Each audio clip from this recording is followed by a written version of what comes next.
Hi everyone, my name is Leah. My name is Andrej. And today we're going to talk to you about your first week of classes. We're going to have a blast. Oh my god, boom, boom. Wow. And I had no Do it again. No Hi, welcome back everyone. I hope orientation was fun. This is a really exciting time for you guys because you are about to start your first week of classes. Yes, and this is also going to be our last video of the summer that we're posting. Yeah, so the very first thing that I would recommend anyone starting their first week of classes is before your first day, look up where your class is going to be. Yes. Double check the times, because I literally missed 2 of my classes because I thought, I would find it. And That's the second really time, bad. it is really Did your professors hate you? No, they are fine, but don't do it. It's really annoying. And also, I missed class because I thought it was at 12 and it was at 11.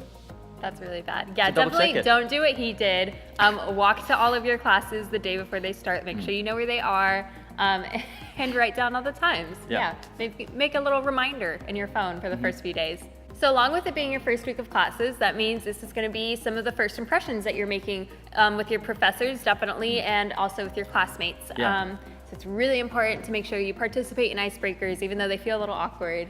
Do them, it's fun. They yeah. really help a lot. Also, it's small class sizes. The professors want to get to know you, and you can't avoid them. Yeah. So first week, just kind of introduce yourself. A lot of the times your professor will make you do this activity where you go around the class and you say your name and where you're from, what you want to major in, and then like a fun fact. Come up with a fun fact beforehand. Oh my god, come up with a fun fact. So with the many RCCs, with others, it will come up everywhere. And every they're time gonna I think ask I'm you boring. over again, and you're gonna get panicky, and you're gonna sit there, and your palms will start sweating. And maybe that's just me, but I get really nervous, and I never know what to say. So yeah, But come it's up not with that a fun, fun fact. Honestly, ours aren't fun, so Yeah, do better than us. think about it now. Brainstorm. Next thing that's really important is the syllabus. You might not want to read it, and you might think it's not necessary to read it, but I'm telling you, there's so much good information on it. It's a tool. Much. So on your syllabus, you're gonna find the best way to contact your professor, what time they're gonna be holding office hours, which is super helpful because you should take advantage of office hours.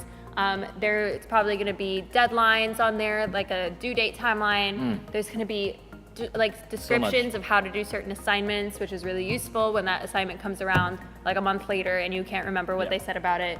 I'm telling you, get yourself a calendar or a planner or whatever, and first week, that's what I did after, I think, 2 years, because I realized that's the best thing to do. Take those dates, take those assignments, and put it into your calendar.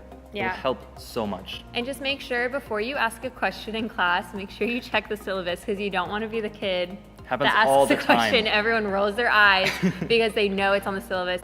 So down the road in your classes, you're probably going to have to form a study group or pick partners for a group project. Happens a lot. Yeah, and it's really helpful if you know who's in your class. And names, I'm telling you, learn the names. You probably listen to the names, you hear it at some point, but you don't really remember them. So 2 months in, you've been sitting next to that person for such a long time. And you really have to ask them a question. And you don't know their name. name. Who they are. So whatever you have to do, write them down. I don't know. Don't write learn them down, those that's names. weird. That is weird, Just but remember learn them. like the people in your direct vicinity.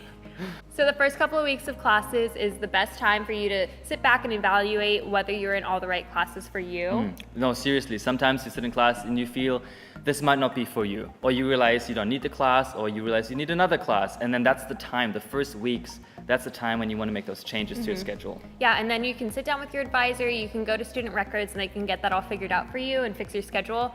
But also don't be too soon to assume that you aren't going to fit into class. Yeah. Because you might be taking a class that you're like, oh, I don't have any interest in this, but then you're a few weeks in and you're like, wow, this is amazing. Like, I love this subject, and you never would have known. Speaking of schedules, those first weeks, that's also the time where you figure out your day-to-day, where you're going to walk to class, when you're going to have breakfast, friends, social life, all of that. Yeah, right? So you can figure out between classes, like what's the best time for you to study and to grab a coffee, things like that. Ooh, take a nap. I'm telling you, sometimes I had an hour between classes, and it wasn't enough to just take a nap. Yeah, I didn't nap in high school, but I nap a lot in college. So that should be the basics of how to go through your first week of class with as few bumps in the road as possible. Yeah, and we hope that your first week of class is going to go well as your first semester and your time at Rollins. Can't wait to see you guys around on campus. Thank you so much. Bye. Bye.